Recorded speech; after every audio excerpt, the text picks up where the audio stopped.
Les couronnes de deuil étaient de sortie. Le caveau de crémation venait d'être allumé.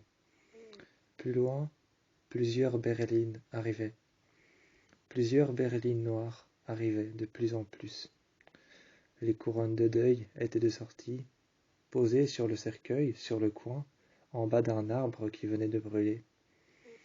Cet arbre qui venait tout juste de brûler avec la foudre était totalement noir. Il était totalement noir et venait juste de brûler avec la foudre, un impact violent juste avant l'enterrement. Le cercueil posé sur le côté, les charnières qui venaient à pleurer avec la pluie qui s'effondrait sur le cercueil ouvert et le visage du mort à l'intérieur, qui était en train de sourire à la tendresse. Le visage du mort qui était en train de sourire à la tendresse, et le visage de tout le monde, endeuillé, regardant l'intérieur du cercueil ouvert, mais pour peu de temps. Parce que le caveau de crémation venait d'être allumé. Les flammes jonchèrent et frôlèrent tendrement, et lacérèrent les côtés.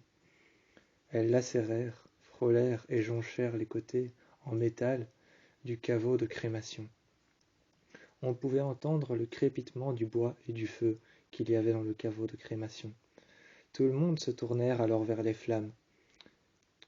Un homme et plusieurs croque-morts, habillés en noir, prirent tous ensemble, à cinq, ils prirent tous ensemble, habillés en noir, le cercueil par les charnières.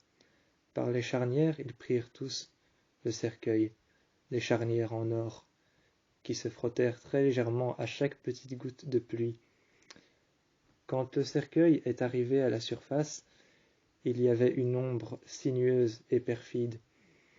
Cette ombre sinueuse, perfide et insidieuse cachait le trou dans lequel le cercueil allait tomber. Plusieurs grands élastiques verts étaient posés. Il y avait plusieurs grands élastiques verts qui étaient posés. Il y en avait 6, 2 à l'avant, 2 à l'arrière et 2 au milieu. 5 personnes habillées en noir, 5 hommes habillés en noir, des croque-morts, vinrent à déposer le cercueil sur les élastiques en tissu. Ils le laissèrent tomber très lentement. Et par-dessous cette petite ombre sinueuse, et juste en dessous de l'ombre que l'arbre prêtait attention à montrer au trou qu'il y avait en dessous de lui, quelques racines dépassèrent du trou qu'on avait creusé juste en dessous de l'arbre. La pierre tombale, l'édifice, juste devant, était penché contre le tronc. Tout le monde était en train de regarder l'édifice penché contre le tronc de l'arbre noir qui venait de brûler. Les élastiques enfoncèrent très lentement le cercueil fermé dans la terre.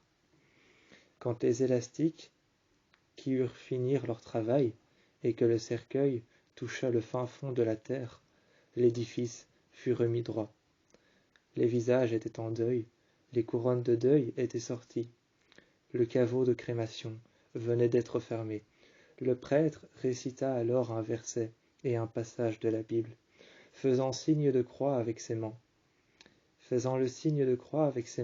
rejoignant son index et son major. Il fit le signe de la croix. Tout le monde baissa la tête et firent alors le signe de la croix, reliant ainsi le milieu de leur front jusqu'au bas de leur ventre. Ils firent tous le signe de la croix, reliant le milieu de leur front jusqu'au bas de leur ventre, l'épaule droite jusqu'à l'épaule gauche. Le prêtre passèrent devant tout le monde, déposer de l'eau bénite qu'il versa sur le bout de son doigt. En disant Amen devant chaque personne, ils prirent alors le bout de son doigt et fit une croix sur le front de chaque femme et chaque homme qui était endeuillé. Chaque femme, chaque homme et chaque enfant qui était endeuillé, même les croque-morts, se mirent alors en faisant une haie d'honneur au cercueil qui était enfoui sous terre. Le prêtre passa devant chaque personne et fit une croix sur leur front. À cet instant-là, une jeune femme releva la tête vers le haut et se retenait de pleurer. Cette jeune femme se retenait de pleurer et regardait alors le cercueil qui était parti sous terre, caché déjà par une racine de l'arbre. Elle regardait le cercueil, sous cette ombre perfide, cachés, cachés par une racine qui dépassèrent. L'homme, le prêtre, prit alors un mouchoir blanc, et sécha ses larmes. La jeune femme releva la tête, et sentit le froid de l'eau bénite sur son front.